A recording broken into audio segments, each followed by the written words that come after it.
Sa lakas ng bagyo nung nakaraan, ito na ang Taytay Falls ngayon.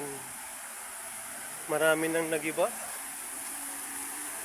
Marami ng punong natumba. At ang mismong falls.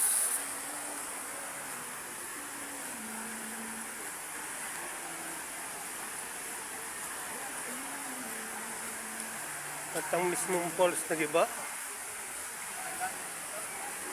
Ha?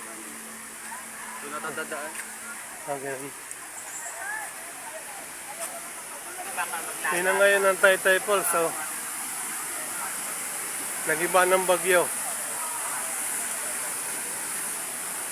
Nagiba ng bagyo ang Taytay Falls. Yan na ngayon siya. Gumanda.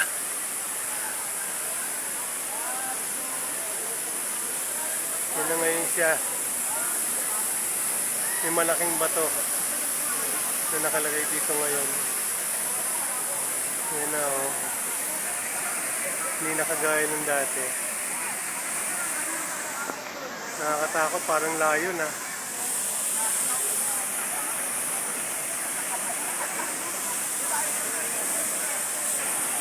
Ang laki nung nawasak lang. Yun na po siya ngayon yung Taytay Falls. Natibag ng malaking bato.